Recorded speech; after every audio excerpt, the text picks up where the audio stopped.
was to get people involved with trails, to educate people about trails and the importance of trails, and to advocate for trails and future support for trails.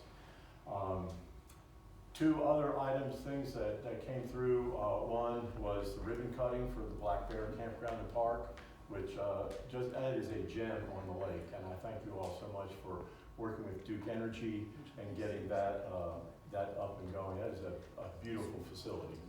And the other was the Peavine Rail Trail, which was a ribbon cutting for the first phase that was done October 6th.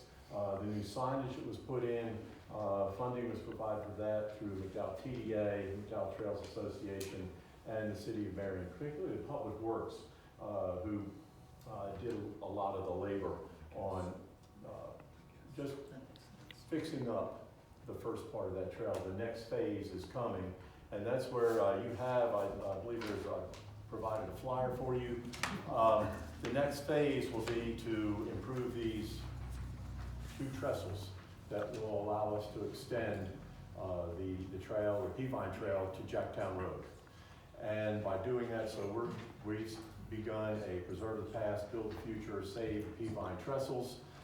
There is a picture, and it's too bad that it will only show maybe for a moment or two, but there's a picture here. The trestle is just an overgrown, kudzu-covered mess.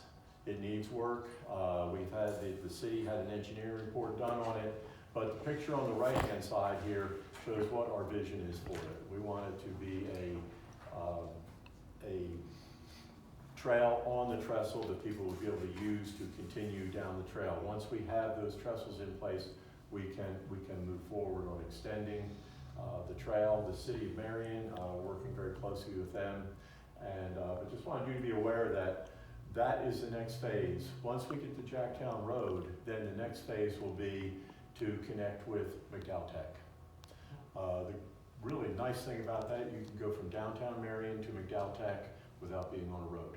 Great for commuting, bicycle from downtown. The long range would then be to extend from McDowell Tech down to Rutherford County and connect up with the Thermal Belt Trail. Then you would have Marion to Forest City without getting on a road. So we're taking it one small step at a time, one phase at a time, but we do have a vision for that, and we think that will be a good connector trail for other trails in the region. What's next? Looking ahead to 2024, there is not going to be a letdown. The Year of the Trail will segue to the Great North Carolina as the Great Trail State. Right now, a group is working on branding that, what that brand is going to look like, but North Carolina will be the Great Trail State. We have, I think it's now 13 or 14 designated state trails, and I think you've seen this map before. But what I always like to show with the state trails map is that if you focus in on McDowell County, which is in the red circle there, you will see the convergence of 4 state trails all coming together right here in McDowell County. There's not too many places in the state that have that many trails coming together in one place.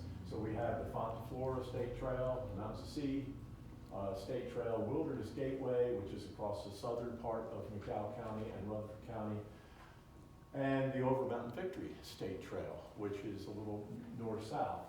And then we would add to that, it's not a state trail, but of course the Peavine will also be another north-south connector. So we have the potential of being able to bring together 4 state trails plus the Peavine and other connector trails to really make McDowell County a hub for trails. And so that's the vision that we have, and we are going to work with local governments, with partners like Friends of the Fontaflora State Trail and other nonprofits to see that we get this vision and what an economic driver that will be within our region. So North Carolina is the Great Trail State, but I would add to that that McDowell County is a great trails county. And that's what we want to carry forward into 2024. We're already working on a calendar of events. We will be doing our monthly hikes starting January 1st. And we've already chosen the Black Bear Campground and Park to show it off to the public. We'll be having our first day hike there on the afternoon of January 1st. We'll be doing an event in February, very similar to what we did last year with Make a Date with the Trail. That was very popular, well attended. We'll be doing our 3rd edition of the Rock and Roller Cycling event, the Trails and Trains Festival in Old Fort, moving right through to another Family Day on the Greenway, trail and Greenway cleanups and maintenance events, partnering with other groups on that. And then McDowell Moves on Great Trail State Day in October. So we want to keep the momentum of Year of the Trail rolling right through into the Great Trail State and McDowell County a Great Trails County. And so we will also look forward to many partnership events, particularly fingers crossed for a sometime mid-2024 Catawba Falls Trail reopening. That is going to be fantastic. The G5 Collector Trails, the Old Fort, Fox Forest State Trailhead Park, hopefully next year with the MTA-funded dog park as part of that. We're looking forward to that. And other events as well that we will try to carry through. And the Great Trail State Coalition is going to, for the first time, have a statewide conference on the Great Trail State. So be looking for that. I'll close just with a couple things. One, you have this buff colored sheet that is just MTA at a glance, but again, it has our mission and our vision, which I know you're all familiar with. And there's also some of the recent projects we've done from 2018 through 2023. The MTA has invested over $65,000 in major trail projects in McDowell County.